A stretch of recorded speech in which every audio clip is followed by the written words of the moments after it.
자, 저번 시간에 이어서 항상성 보도록 할게요. 자, 오늘은 126페이지. 혈당량 조절 볼게요.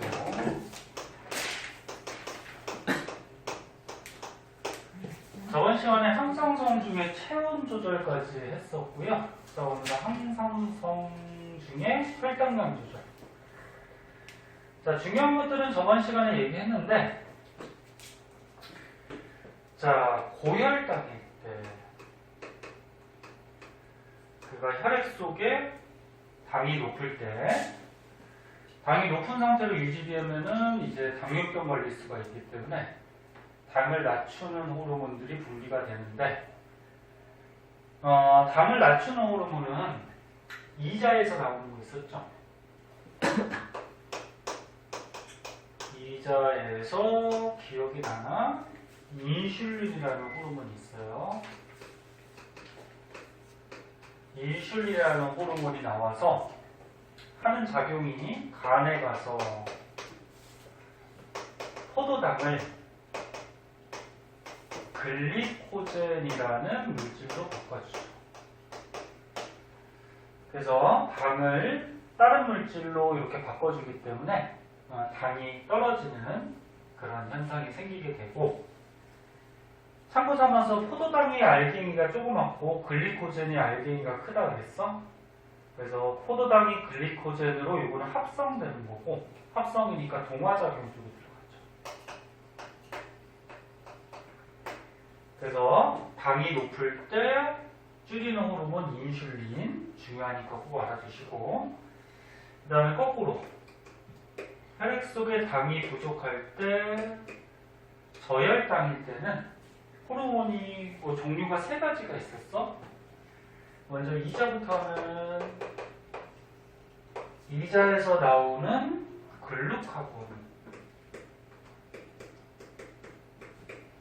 그 다음에 콩팥 위에 부신이라고 있었어. 부신은 또 겉질하고 속질이 있었어요. 여기 다 외우셔야 돼요. 부신, 겉질하고 속질이 있었는데, 여기에서 당을 증가시키는 호르몬이 있었는데 이름이 좀 어려웠어. 부신, 겉질 기억하나? 당질 코르티코이드. 그 다음에 부신 속질에서는 에피네프린. 여러 호르몬들이 나와서 얘네들이 하는 작용은 간에 가서 어떻게 하는 거야? 글리코젠을 포도당으로 바꿔주죠. 그래서 글리코젠을 포도당으로, 요거는 분해죠. 얘가 알갱이가 크고 작으니까 이화작용이고, 그래서 포도당으로 바뀌면서 당을 올려주게 되죠. 그래서 저번 시간에 배운 요게 핵심이고, 그럼 자세하게 요 그림으로 한번 봅시다. 그림도 시험에 잘 나오니까. 자, 정상 혈당량이 있었어요. 그림이 넓어서 글씨가 잘 안 보이면 책 참고해서 보고. 근데 밥을 먹었대. 밥을 먹으면 몸속에 이제 영양소, 포도당이 증가하게 되겠죠. 그럼 밥을 먹게 되면 혈당량이 증가해요. 그러면 높은 상태로 유지되면 당뇨병 걸리니까 줄여야 되겠죠. 그래서 이제 이자에서 인슐린이라는 호르몬이 나오는데, 인슐린은 줄이는 거고 글루카곤은 늘리는 거였어. 둘 다 이자에서 나오는데, 인슐린하고 요 글루카곤을 분비하는 이자에 있는 세포가 좀 달라요. 인슐린 분비하는 거는 베타세포, 글루카곤은 알파세포, 이렇게 명칭을 정했거든. 그러니까 인슐린하고 글루카곤이 나오는 내분비샘은 이자로 똑같은데, 그 내분비샘에서 분비하는 세포들은 좀 달라요. 그래서 알파, 베타이기 때문에 좀 헷갈려. 외우시는 수밖에 없고. 그래서 인슐린이 나와서 간에 가서 아까 써줬듯이 포도당을 글리코젠으로 바꿔주니까 혈당량이 감소되겠죠. 자, 여기 혈당량 감소시키는 과정인데 하나가 더 있어요. 여기 보면은 세포로 포도당 흡수. 이게 무슨 말이냐면은 우리 몸에 세포들이 있으면 주위에 이렇게 모세혈관들이 지나가죠. 그럼 혈당량이라는 거는 혈액 속의 포도당의 양이야. 그러니까 혈액 속에 포도당의 양이 많아지면은 고혈당이 되는 거죠. 그럼 혈액 속의 포도당의 양을 줄이는 방법 중에 얘를 세포로 흡수하게 만들어가지고 혈액 속의 당을 줄이는 방법도 한 가지가 있어요. 이것도 인슐린이 하는 작용이에요. 자, 그래서 인슐린은 이자의 베타세포에서 나와서 간에 가서 이런 작용, 그 다음에 혈액 속의 포도당을 세포로 흡수하게 만드는 이런 작용. 이렇게 일어나는 데 알아두시고. 그 다음에 이제 운동 같은 걸 하게 되면은 당이 줄어요. 왜? 운동을 하면은 에너지가 필요하거든? 근데 이 에너지는 어떻게 얻는 거야? 우리 세포들이 세포호흡을 해서 얻죠. 그러면 세포호흡은 너네 중간고사 범위에서 배웠듯이 우리 몸속에 영양소를 분해해서 에너지 만드는 게 세포호흡이었지. 그래서 포도당 같은 영양소가 분해돼서 에너지로 바뀌니까 혈당이 떨어지게 돼요. 그럼 혈당이 떨어지면은 많이 떨어지면 사람이 위험할 수도 있어요. 그래서 혈당 늘리는 것들은 이렇게 좀 많이 있거든. 그 중에서 대표적으로 이자에서 알파세포에서 글루카곤이라는 호르몬이 나와요. 알코올가 들어간다. 글루카곤이 나와서 아까 전에 얘기했듯이 간에 가서 포도당을 글리코젠으로 바꿔주고, 글리코젠을 포도당으로 바꿔서 당을 늘리죠. 그 다음에 또 한 가지는 우리 몸의 상태를 간내의 시상하부에서 감지를 한다고 했어. 그럼 혈당량이 줄어 있다라는 거를 간내 시상하부에서 감지하면은 교감신경이 작용을 해서 얘네 항상성은 저번 시간에 얘기했듯이 뭐였어? 항상성은 신경과 호르몬이 함께 작용해서 항상성을 유지한다 그랬어. 성을 유지한다 그랬죠. 그 중에서 교감신경이 작용해서 부신속질. 아까 요거. 부신속질에서 에피렙토닌을 분비하게 도와줘요. 그래서 마찬가지 간에 가서 글리코젠을 포도당으로 바꿔서 당을 증가시키죠. 자, 그래서 이 그림에 어디에 가로판 치더라도 너네가 써놓을 수 있어야 돼. 그림 같은 것도 잘 나오니까. 핵심은 이거고. 왜? 어디고? 날판이 들어왔어? 모기야 뭐야? 팔이야. 모기만 아니면 되지 뭐. 잡았어? 아니, 왜안 돼? 아유, 장난치지 말고. 자, 오른쪽 그래프 한번 보자. 신경 쓰지? 여기 열어주지? 열었어. 자, 오른쪽 그래프. 이거 뭐 간단한 그래프인데, 그래프 문제들이 많이 나올 거예요. 그래서 이거 분석할 줄 아셔야 돼요. 보자.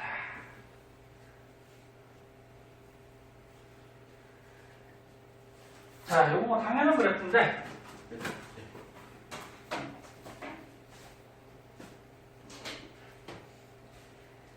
자, 밥을 먹었대요. 식사.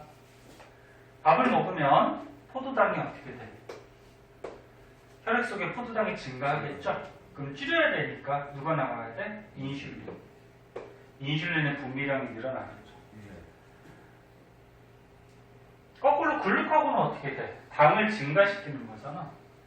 그럼 밥을 먹으면 혈당량이 증가하는데 당을 증가시킬 필요는 없으니까 글루카곤의 분비량은 줄어들게 돼요.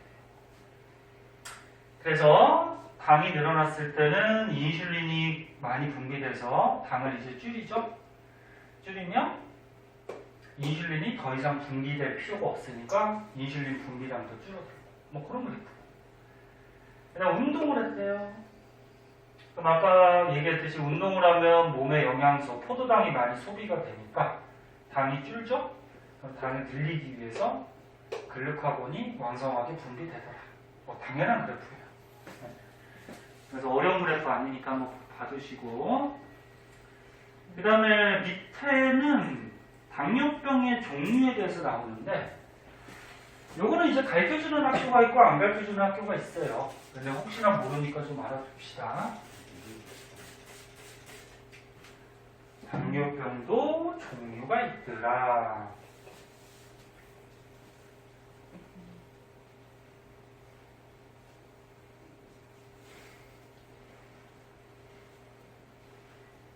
자, 수능 같은 데는 또 나올 수가 있기 때문에 학교에서는 가르쳐주면 낼 수 있고요. 한번 봅시다. 자, 당뇨병은 크게 제1형 당뇨병하고 제2형 당뇨병으로 구분을 해요. 1형하고 2형. 자,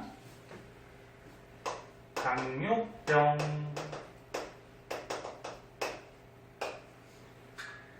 자, 그래프 3개가 지금 나오는데 건강한 사람, 그 다음에 제1형 당뇨병, 제2형 당뇨병.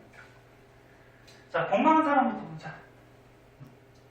건강한 사람은 혈당량이 증가하면 인슐린이 어떻게 돼? 분비량이 증가하죠? 그래서 당을 이렇게 줄여줘요.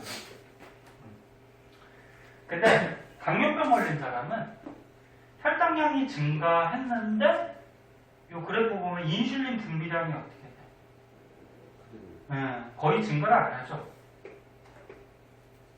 그러면 인슐린 분비량이 거의 없으니까 그러면 당을 줄이지 못해서 당이 이렇게 높은 상태로 유지가 되니까 당뇨병 걸리겠죠. 요거를 제1형 당뇨병이라고 해요. 그래서 제1형 당뇨병은 이자에서 인슐린이 제대로 분비가 안 되는 거야. 네? 인슐린 분비가 정상적이지 않은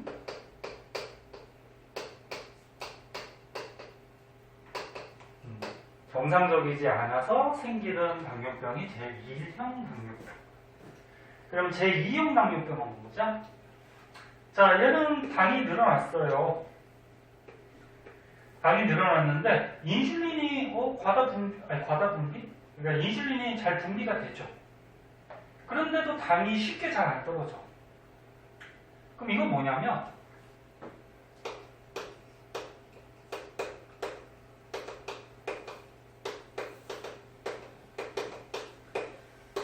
이자는 문제가 없다라는 거예요. 그러니까 이자에서 인슐린 분비는 제대로 되는데 요 분비된 인슐린이 당을 줄이는 작용을 잘 못하는 거예요.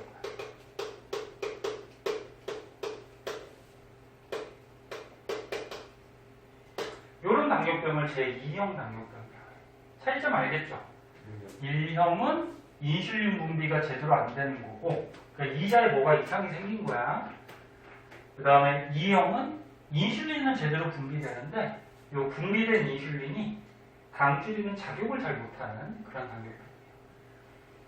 아무튼 두 가지 다 당이 다 잘 줄지가 않으니까 이제 혈액 속에도 당이 많고 오줌 속에도 이제 당이 섞여 나오는 당뇨병에 걸리게 되겠죠. 자, 그래서 요거 참고 삼아 알아두시고, 자, 그래서 혈당량 조절에 대해서 좀 알아봤고요. 뒤에 있는 문제 숙제니까 해오시고요. 체온 조절 저번 시간에 했어요. 자, 넘어가서 130쪽의 3투와 한번 보자.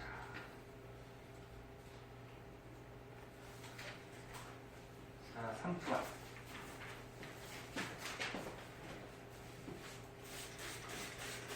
자, 삼투압은 몸의 농도라고 생각하면 돼. 농도. 몸의 농도는 몸에 들어있는 수분량에 의해서 결정이 되죠. 자, 그럼 이거 지우고 한번 보도록 합시다.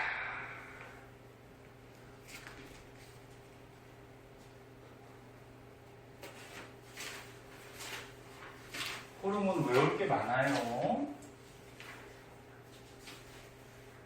그리고 이거 호르몬 다음에 오늘 질병에 대해서 좀 할 건데 뒤에 이제 방어작용이 좀 어려워. 그쪽이. 호르몬은 좀 외울 게 많고. 자, 봅시다.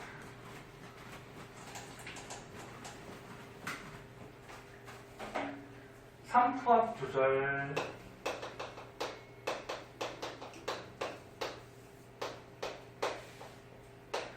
자, 삼투압은 아까 얘기했듯이 간단하게 우리 몸의 농도라고 생각하면 돼요. 뭐 체내 농도 또는 뭐 체액의 농도 뭐 이렇게. 근데 요 삼투압 농도 같은 경우에는 우리 몸 속의 수분량에 의해서 결정이 되죠. 그 예를 들어서 물이 부족해. 물이 부족하다는 거는 수분 부족. 그러니까 오랫동안 물을 못 마셨어. 그럼 수분이 부족해요.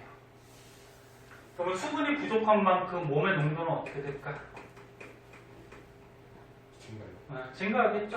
높은 상태로 유지가 되겠죠. 그러니까 물이 별로 없으니까 몸의 여러 가지 물질들에 의해서 농도는 높아질 수밖에 없죠. 자, 그러면 몸의 농도 삼투압을 낮춰야 돼. 그래서 이거 저번 시간에 했죠. 내하수체에서 내하수체도 전엽이 있고 후엽이 있었어. 그 중에서 후엽에서 삼투압하고 관계되는 호르몬이 있었어요. 어떤 거? 항이뇨 호르몬. 항이뇨 호르몬이 분비가 돼요. 그럼 얘가 이제 어디로 가요? 콩팥으로 가서 오줌으로 나가려는 물을 체내로 흡수하게 도와주죠. 그래서 수분을 몸에서 재흡수하게 도와주는 그런 호르몬이죠.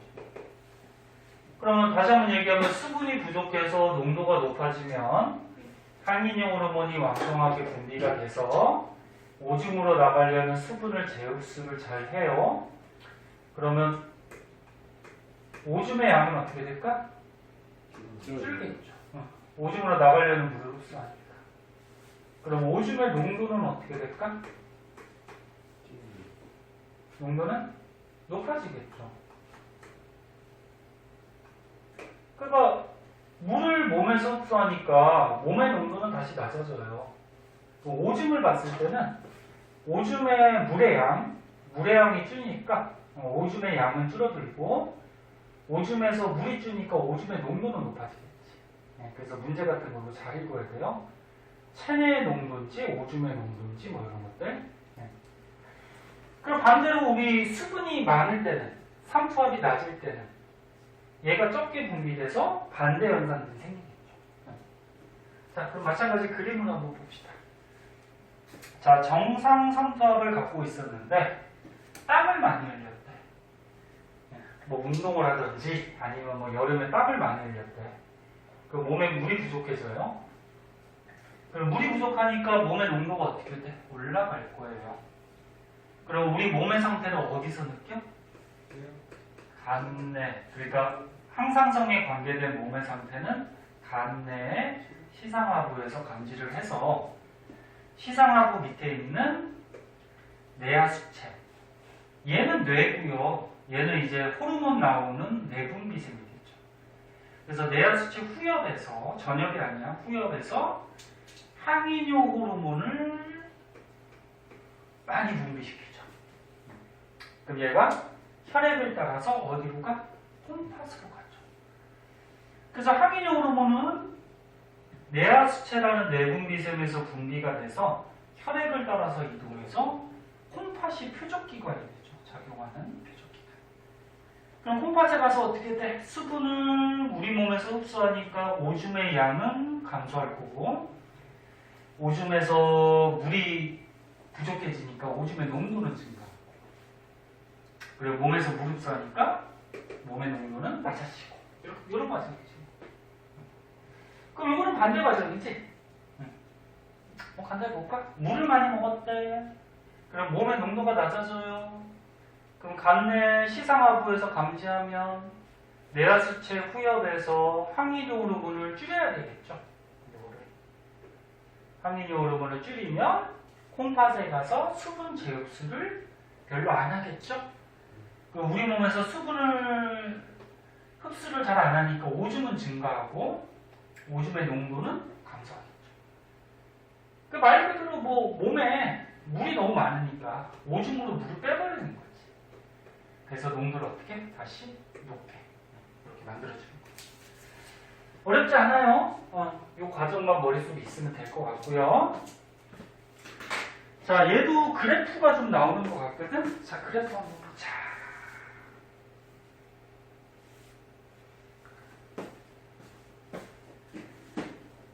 자, 그래프를 한번 보면은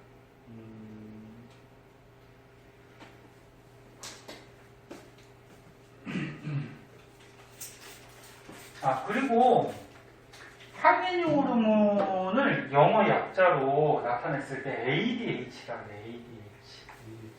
그래서 너네 문제 중에 요 영어 약자로 나오는 문제들도 있으니까 알아두세요. 항이뇨 호르몬 ADH. 무슨 약자인지 궁금하면은 검색창에 쳐봐. 한번 쳐보면 되고.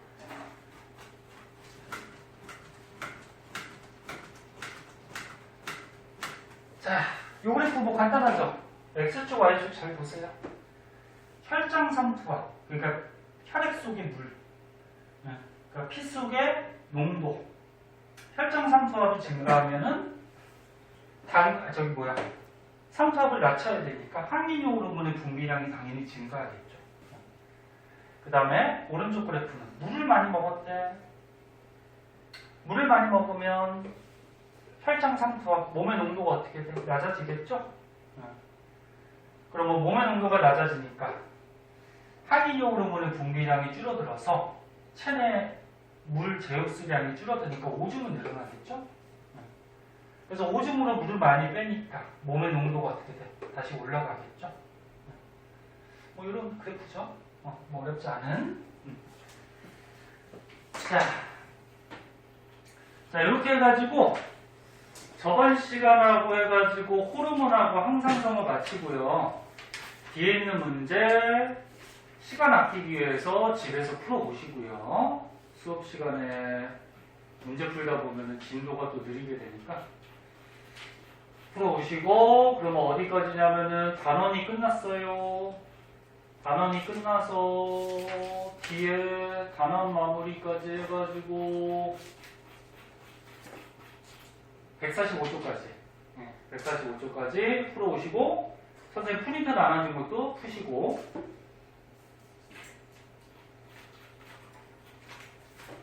자, 이제 방어작용으로 넘어가자.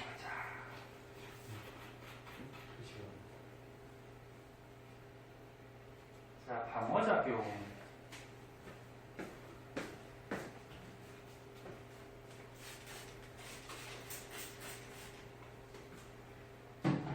방어가 뭐냐면은 세균, 바이러스 같은 병원체에 대해서 우리 몸이 막는 거. 그러니까 말 그대로 병에 안 걸리게 병원체에 대해서 우리가 방어를 하는 거죠. 방어작용. 자, 방어작용을 배우기 전에 이제 병원체부터 나오는데 어떤 병원체들이 있는지 한번 보자. 병원체는 크게 밑에 보면 이제 세균이 나오고요. 세균은 알 거고, 그 다음에 바이러스. 그 다음에 오른쪽 페이지에 보면은 원생생물이라는 게 있어요. 그 다음에 곰팡이. 그 다음에 프라이온은 잘 못 들어봤을 거야. 변형 프라이온. 이런 것들이 대표적인 병원체거든. 사람의 질병을 일으키는. 그래서 이 특징점에 대해서 마찬가지 조금 외우셔야 되는데 외워야 될 것들 가르쳐 주고요. 자, 그 전에 요거는 뭐 문제는 잘 안 나와, 너무 쉬워서. 자, 질병이 비간염성 질병. 비간염성 질병은 뭐냐면 병원체에 의한 게 아니야. 그러니까 어떤 뭐 병균이 들어와서 병에 걸리는 게 아니고 당뇨병. 당뇨병이 무슨 세균이나 바이러스가 들어와서 걸리는 게 아니죠. 아까 배웠듯이. 뭐 호르몬의 분비가 제대로 안 되거나 작용을 못 하거나 뭐 이런 거지. 혈우병. 혈우병은 이제 상처가 났을 때 피가 잘 안 멈추는 병이에요. 고혈압, 심장병, 뭐 이런 등등.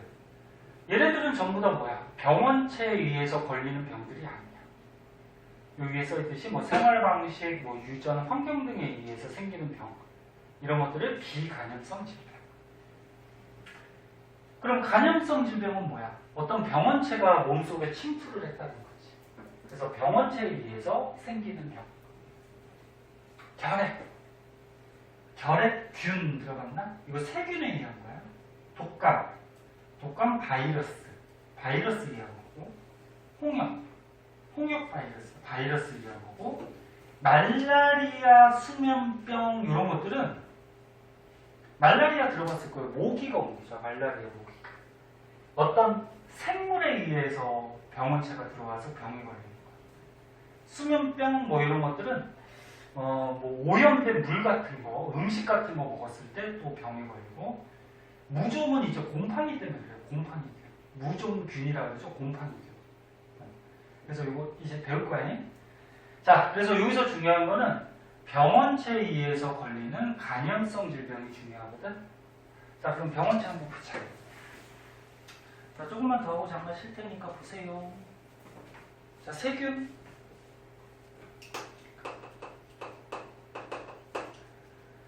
자, 세균은 일반적으로 이런 모습을 갖추고 있어요. 세균의 특징점을 한번 보면은 세균은 단세포로 되어 있어요. 그래서 너네 생명 맨 첫 단원에서 세균하고 바이러스 특징점들을 비교해서 좀 배웠었는데 얘는 단세포야. 세포 구조예요.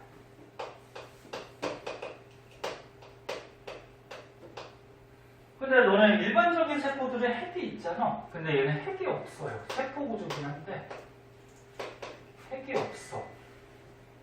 핵이 없는 생물을 뭐라 그러냐면은 저 책에 나온 것 같이 원핵 생물이라고. 원핵 생물.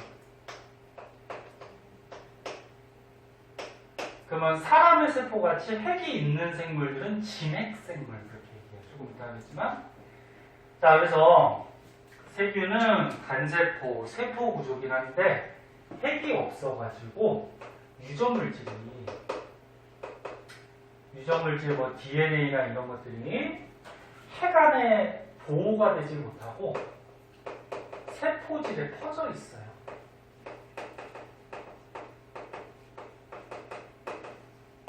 그러니까 뭐 사람 세포 같은 경우에는 진핵 세포이기 때문에 핵이 있어. 그래서 이 핵 안에 어떻게 돼? DNA 같은 유전물질이 들어있어요. 그래서 보호가 되거든. 근데 얘는 핵이 없는 원핵 생물이기 때문에 유전물질이 이 세포질에 이렇게 퍼져 있어요. 그런 특징이 있고, 그 다음에 식물들이 보통 갖고 있는 세포벽을 갖고 있어요. 너네 세포, 동물 같은 경우에는 그냥 세포막만 있고, 식물 같은 경우에는 이 겉에 세포벽이 있거든. 근데 얘는 식물도 아닌데 겉에 세포벽으로 내부를 좀 보호를 해줘요. 그래서 세포벽이 있다. 그리고 세포기 때문에 스스로 물질 대사를 해요. 바이러스하고 다르게. 물질 대사 뭐 얘기하는 거야? 뭐 동화, 일화, 그러니까 생명체 안에서 일어나는 화학 반응들 스스로 할 수 있어요. 얘는 숙주가 없어도 돼. 그리고 단세포니까 얘는 번식을 할 때 우리 책에 다 있어. 분열법으로 번식을 해요. 분열법.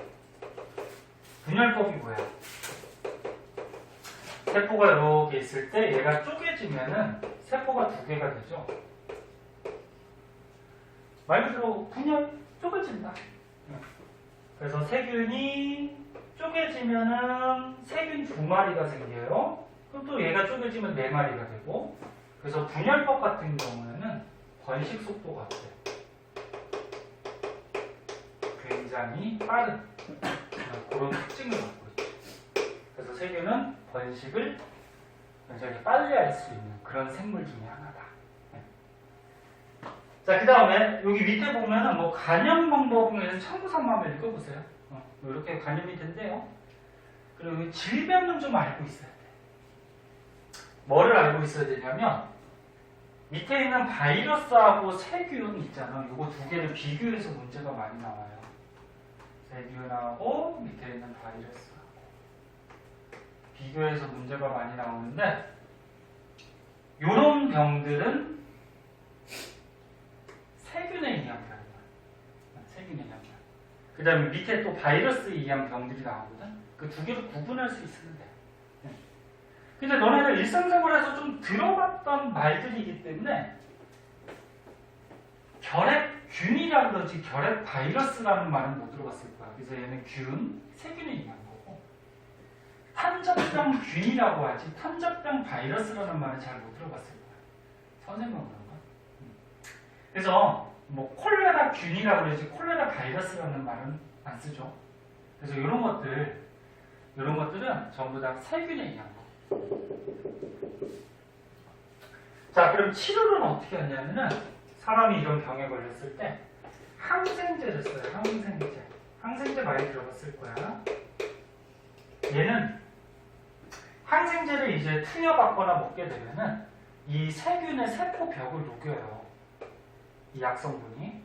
그럼 세포벽을 녹이니까 어떻게 돼? 세균의 내부가 보호가 안 되겠지. 보호가 안 되니까 세균이 죽어요. 근데 이 항생제는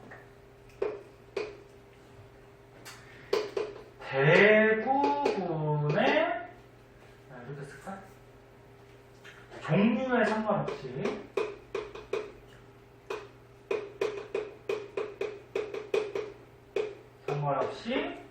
대부분의 세균을 죽일 수가 있어요. 그 말은 무슨 말이야? 항생제는 세균의 종류를 가리지 않아요. A라는 세균도 죽일 수가 있고 B라는 세균도 죽일 수가 있고. 자, 그래서 여기 세균 특징점 적어준 거 선생님 적어준 정도는 알아두시고 그 다음에 질병의 예들 알아두시고 그 다음에 이제 바이러스로 넘어갈게요.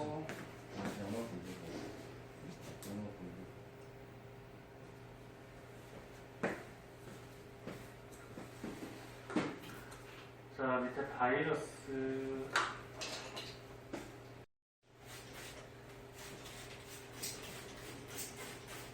바이러스까지만 하고 잠깐만 쉬었다 할게요. 자.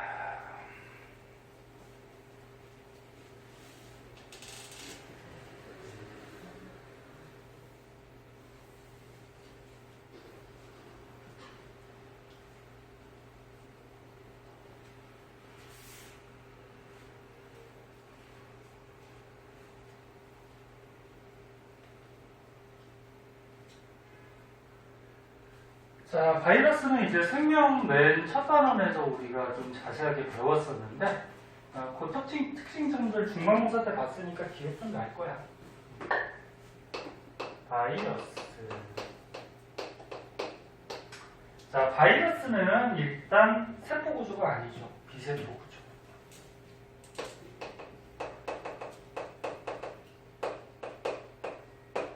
자, 세포 구조가 아니고 당연히 이제 핵도 없고 그래서 바이러스는 이제 단백질 껍데기로 둘러싸여져 있어서 내부를 보호를 해주고 생명체이기 때문에 유전물질이 있다 그랬어요. 유전물질 핵산은 있죠.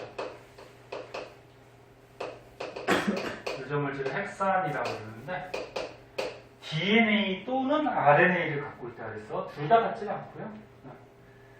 자, 그리고 세포 구조가 아니니까 스스로 물질 배사를 못해요.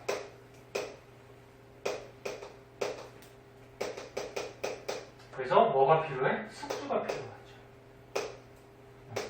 숙주 내에서는 물질 대사를 하면서 살아갈 수가 있어. 숙주 밖에서는 물질 대사 못하니까 조금 이따 죽겠죠. 그리고 크기는 어떻다 그랬지? 세균보다 작다 그랬어. 그래서 세균 여과기라고 있었잖아. 기억만 더듬어봐. 앞에서 들었으니까. 세균 여과기를 바이러스는 통과를 했어요. 그러니까 세균하고 바이러스하고 세균 여과기에 같이 벗을 때 바이러스는 밑으로 통과가 되고 크기가 작아서 세균은 크기가 커서 어떻게 돼? 세균 여과기에 걸렸었죠. 그래서 뭐 책에 있지만 외워야 될 것들 정리 한번 해준 거고, 마찬가지 감염 방법은 그냥 한번 보시고, 질병 아까 전에 얘기했듯이 좀 알아들어 그랬어요. 세균 바이러스 비교해서 나오기 때문에 감기 바이러스, 독감 바이러스, 홍역 바이러스, 소아마비, 에이즈 바이러스, 메르스 바이러스, 이게 전부 다 바이러스야. 감기균, 독감균 뭐 이렇게도 얘기는 하는데 얘네들은 보통 바이러스라는 표현을 보통 쓰잖아요. 일상생활에서. 그러니까 바이러스에 의한 거야. 아무튼 세균하고 바이러스에 의한 병은 구별할 수 있으면 돼요. 구별할 수 있어요. 자, 그리고 얘네들은 바이러스에 의해서 병에 걸리면 치료는 항바이러스제라고 있거든. 여기 보면 항바이러스제. 얘를 가지고 치료를 하는데, 아까 항생제하고 좀 다른 점은 뭐냐면은 항바이러스제는 특정 바이러스만 치료를 할 수 있어요. 자, 무슨 얘기냐면 A 바이러스가 자기 몸에 감염이 돼가지고 병에 걸렸어. 그럼 얘를 죽일 수 있는 A 항바이러스제를 투여를 받아야지 얘를 죽일 수 있어요. 그런데 다른 바이러스, B 바이러스에 의해서 병에 또 걸렸어. 그러면 A 항바이러스제는 얘를 죽일 수가 없어요. 그래서 바이러스에 의한 치료, 얘는 항바이러스제인데 바이러스 종류에 따라서 작용할 수 있는 바이러스제가 달라. 그리고 같은 바이러스라고 하더라도 뭐 코로나를 예를 들게, 코로나 바이러스라고 하더라도 코로나 바이러스가 변이가 생겨버리면 기존에 쓰던 항바이러스제는 변이가 생긴 애한테는 작용하지 않아요. 잘. 그래서 변이가 생기면 어떻게 돼? 또 다른 항바이러스제를 투여받아야 돼. 그러니까 코로나를 뭐 두세 번씩 걸리는 사람들이 발생을 하는 거죠. 바이러스도 생명체이기 때문에 지가 살아가기 위해서 자꾸 변이가 생겨요. 그래서 조심하라는 거고, 아직까지도 전 세계, 우리나라도 마찬가지고 잘 검사를 안 하기 때문에 실제로 되게 많아요. 그래서 조심들 하시고. 자, 그래서 바이러스는 특정 바이러스만 치료할 수 있는 항바이러스제로 치료를 하기 때문에 변이가 생기면 치료하기가 힘들어요. 그 다음에 백신이라고 있어. 백신은 뭐냐면 치료제가 아니고 이거는 예방하는 목적의 물질이에요. 예방. 항바이러스제는 치료하는 거고 백신은 예방하는 거야. 그럼 백신 속에 뭐가 들어있지? 바이러스가 들어있어. 바이러스. 그럼 코로나 백신이라고 그러면 코로나 백신 안에 코로나 바이러스가 들어있어요. 코로나 바이러스의 시체 또는 약화된 거. 약화된 바이러스. 야, 당연히 그 정상적인 코로나 바이러스를 투여받으면 코로나 걸리죠. 그럼 뭘 백신 속에 넣어두는 거야? 바이러스 시체나 또는 굉장히 기능이 약화된 바이러스를 넣어가지고 우리 몸에서 뭘 생기게 만들어줘? 항체. 항체가 이제 병원체들을 뭐 죽여주는 그런 물질이 이제 몸에서 생기죠. 그래서 이거 이제 배울 거야. 이게 좀 어려워 뒤에서. 그래서 얘네들을 투여해서 몸에서 얘네들을 물리쳐줄 수 있는 항체를 생기게 하고 얘네들의 정보를 몸에서 기억시키게 만들어줘요. 기억세포라고 있어. 이제 배울 거야. 그래서 기억을 시켜놓은 다음에 나중에 실제로 코로나 바이러스가 들어오면 어떻게 돼? 우리 몸이 기억하고 있기 때문에 얘를 물리쳐줄 수 있는 항체를 빠른 속도로 몸에서 생산을 해요. 그래서 그 실제 코로나 바이러스를 빨리 죽이죠. 그래서 백신은 나중에 실제로 들어올 거를 대비해서 몸에서 항체나 기억세포를 만들기 위해서 만드는 거예요. 그래서 당연히 백신 안 맞은 사람보다는 백신 맞은 사람이 코로나균이 들어와도 빨리 낫고요. 그 다음에 별로 안 아프고 지나갈 수가 있죠. 뭐 이런 거지. 네. 자, 그래서 바이러스의 특징점들 한 번씩 봐주시고, 자, 지루할 테니까 조금만 쉬었다가 그 뒤에 나머지 것 좀 한번 보도록 할게요.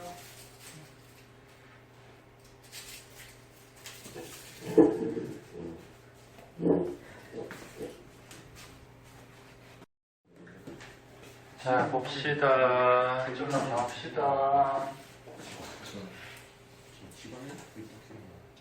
자, 그 다음에 이제 원생생물이 나오는데, 자, 원생생물하고 곰팡이는 잘 시험에 안 나와요. 좀 간단해서. 요거는 그냥 책에 그냥 밑줄 치고 넘어가세요. 쓸까? 네, 쓰자. 자, 원생생물은 단세포예요. 얘도 세균같이 단세포인데 얘는 핵이 있어요. 아까 핵이 있는 생물을 진핵생물. 그래서 세균같이 단세포인데 핵 속에 유전물질이 보호가 되고 있고요. 이 원생생물 같은 경우에는 여기 간염 방법 이걸 좀 알고 있어야 되는데 오염된 물이나 뭐 음식 또는 어떤 매개 생물이라고 하면 뭐냐면은 중간에서 어떤 역할을 한다는 거야. 뭐 대표적으로 어떤 병이 있어? 말라리아. 말라리아는 어떤 생물이 매개 생물로 작용을 하냐면 모기죠. 모기. 그러니까 모기가 이 말라리아 균을 사람한테 이렇게 저기 물면서 들어가게 되죠. 그래서 다시 한번 얘기하면 원생생물은 오염된 물질이나 그 다음에 어떤 매개생물에 의해서 사람한테 감염이 되는데 말라리아 말고 병 종류들 좀 한번 봐주세요. 수면병, 그 다음에 이질 뭐 이런 것들이 있어요. 자, 그 다음에 이제 곰팡이.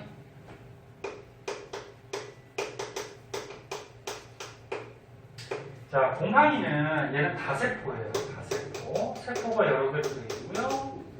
핵이 있어요. 핵이 있는 진핵생물. 세포가 좀 여러 개로 되어 있고, 그 다음에 얘는 포자로 벌집하는데, 그 곰팡이 포자가 이제 사람 몸에 호흡기를 통해서 들어가거나 하면은 몸에 질병이 생길 수가 있어요.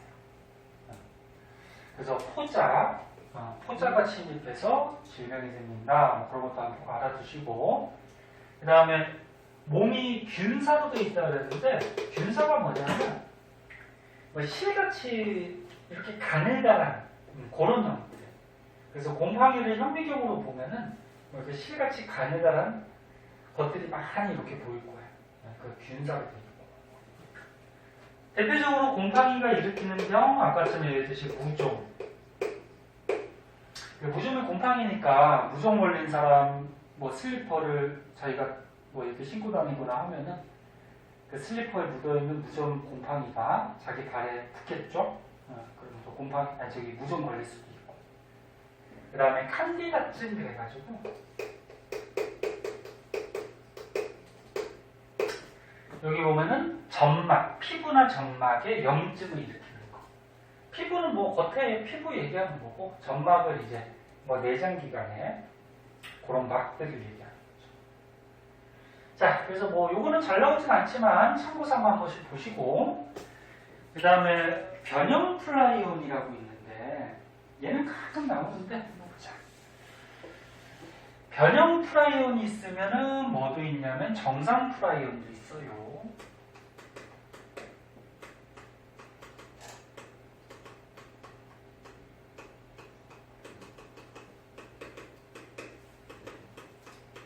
자, 정상적인 프라이온은 우리 몸에 신경이 작용하는데 도움을 줘요. 신경이 작용하는데 도움을 주는데 이 프라이온이 변형이 돼버리면 오히려 신경을 파괴를 시켜요. 자, 그래서 책을 한번 보면 이런 말이 적혀 있을 거야. 정상 프라이온은 포유류, 새끼 낳는 동물의 신경세포에 원래 있는 물질이고, 그 다음에 뇌세포, 뇌세포가 신경으로 되어 있죠. 뇌세포에 중요한 역할을 하는 것으로 알려져 있다, 그렇게 되어 있는데, 알려져 있다라는 표현을 쓴 이유는 얘가 굉장히 작아요, 크기가. 바이러스보다 작대요. 그래서 뭐 엄밀하게 뭐 정확하게 이렇게 하는 기능은 밝혀지진 않았지만, 아무튼 신경에 뭐 신경 전달이나 이런 것에 도움을 주는 그런 물질이다, 그렇게 보시면 되는데, 얘가 만약에 뭐 X선이나 뭐 예를 들어서 뭐 해로운 물질 그런 거에서 변형이 돼버리면 오히려 신경을 손상시켜요.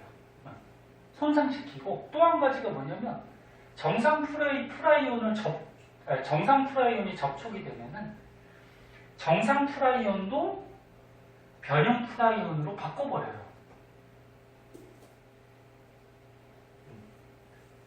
그러니까 얘가 있으면 정상 프라이온이 작용을 하고 있는데 접촉이 되면은 정상 프라이온도 변형돼버려요. 그래서 함께 이제 신경세포를 파괴하거나 작용을 못하게 그렇게 만드는 그런 병원체고요.